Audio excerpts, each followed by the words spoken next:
Hey y'all, I'm Sincere Clemente, and back in 2013, when I was a middle school science teacher, I decided that I wanted to make some extra money on the side.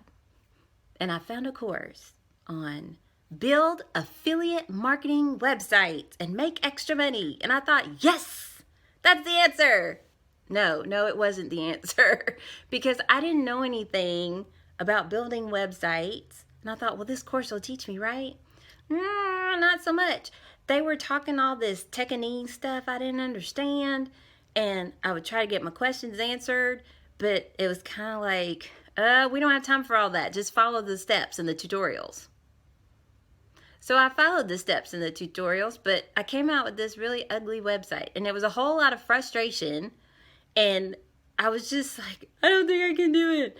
And I just wanted to give up. But I didn't give up because I paid for that course. So I finished the course with my ugly website and decided that affiliate marketing website building was not for me. A couple years later, I decided I was going to start a business in the online space. And here again, I needed a website. And I thought, oh my goodness, my last experience was not good. It just wasn't. So I couldn't afford somebody to build my website. And I got advice in Facebook groups. And in Facebook groups, you get a lot of advice and everybody has an opinion. And it's very confusing. And it's like, could you just tell me which one is the best? And what do you get?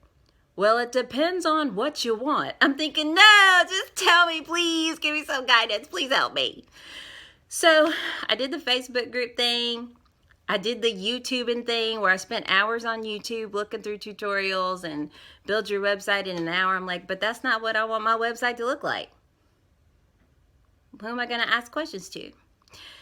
But needless to say, after many hours of studying YouTube videos and many tears and many moments of anger and many moments of almost destroying my laptop, I did learn how to build a WordPress website myself that I could make changes to.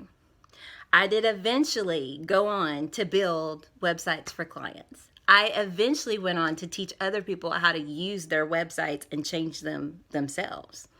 And I thought, people shouldn't have to go through that frustration. And if I can help them do that, I want to help them do that and avoid all those pitfalls. So I said, let's just do a basic thing. So I made a WordPress in a nutshell basic course. I said, this can help people not have to go through what I went through.